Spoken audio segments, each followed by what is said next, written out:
കാഞ്ഞങ്ങാട് മൻസൂർ ഹോസ്പിറ്റലിൽ വിദ്യാർത്ഥിനിയുടെ ആത്മഹത്യാ ശ്രമം. കുറ്റക്കാർക്കെതിരെ ക്രിമിനൽ നടപടി സ്വീകരിക്കണമെന്ന് ബിജെപി സംസ്ഥാന സെക്രട്ടറി അഡ്വക്കേറ്റ് കെ ശ്രീകാന്ത്. പ്രതിഷേധക്കാരെ മൗനത്തിലാക്കാനുള്ള ശ്രമമാണ് നടക്കുന്നതെന്നും നിയമപരമായി പാലിക്കേണ്ട മര്യാദകൾ പാലിച്ചില്ലെന്നും ശ്രീകാന്ത് ആരോപിച്ചു. വീട്ടിൽ വരുന്നവരെ സൽക്കരിക്കാൻ നല്ല അടിപൊളി ഫ്രൈഡ് ചിക്കൻ ഉണ്ടാക്കിയാലോ? അൽ റുബയുടെ ഫ്രൈഡ് ചിക്കൻ മസാലയും പാകത്തിന് ഉപ്പും വെള്ളവും ചേർത്ത് യോജിപ്പിച്ചാൽ മാത്രം മതി. സംഗതി വെരി സിമ്പിൾ. ഇനി എന്തിനാ വെയിറ്റിംഗ്? ഇന്ന് തന്നെ വാങ്ങൂ അൽ റുബ ഫ്രൈഡ് ചിക്കൻ മസാല.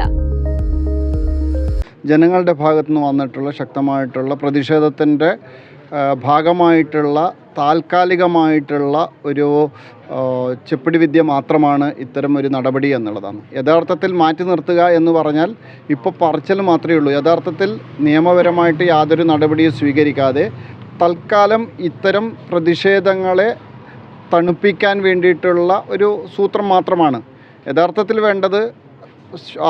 അവിടെ ഇത്രയും പ്രശ്നം ഉണ്ടാക്കിയിട്ട് ഒരു വിദ്യാർത്ഥിനിയുടെ ജീവന് തന്നെ അപകടമുണ്ടാക്കിയിട്ടുള്ള സാഹചര്യത്തിൽ ആ കുറ്റക്കാർക്കെതിരായിട്ട് ശാശ്വതമായിട്ടുള്ള ശക്തമായിട്ടുള്ള നടപടിയാണ് വേണ്ടത്. അവരെ അവിടെ താൽക്കാലികമായിട്ട് മാറ്റി നിർത്തുകയല്ല വേണ്ടത്, അവരെ അവിടെ നിന്ന് ഡിസ്മിസ് ചെയ്യുകയാണ് വേണ്ടത്. അവർക്കെതിരെ ക്രിമിനൽ നടപടി എടുക്കുകയാണ് വേണ്ടത്. ഇതൊന്നും ചെയ്യുന്നില്ല.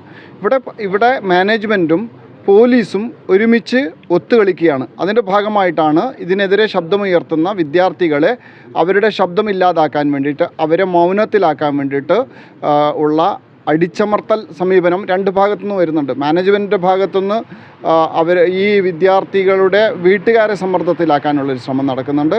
അതുപോലെ തന്നെ പോലീസിനെ ഉപയോഗിച്ചുകൊണ്ട് ഈ സമരം ചെയ്യുന്ന വിദ്യാർത്ഥികളെ അതിനിഷ്ഠുരമായിട്ട് അടിച്ചമർത്തുന്ന സമീപനമാണ് ഉണ്ടായിട്ടുള്ളത്. ഇതിന് കൃത്യമായിട്ട് സർക്കാരിൻ്റെ നിർദ്ദേശമാണ്. ഈ പോലീസ് ഇത്തരം സമരങ്ങളെ അടിച്ചമർത്തുന്ന രീതി കാണുമ്പോൾ, ഈ ശൈലി കാണുമ്പോൾ മനസ്സിലാക്കാൻ സാധിക്കുന്നത് ഇതിന് ആഭ്യന്തര വകുപ്പിൻ്റെ ഒരു നിർദ്ദേശം കിട്ടിയിട്ടുണ്ട്. ആ നിർദ്ദേശത്തിൻ്റെ ഭാഗമായിട്ടാണ് നിഷ്ഠുരമായിട്ട് ഈ സമരത്തെ അടിച്ചമർത്താൻ വേണ്ടിയിട്ട് പോലീസ് ശ്രമിക്കുന്നത്.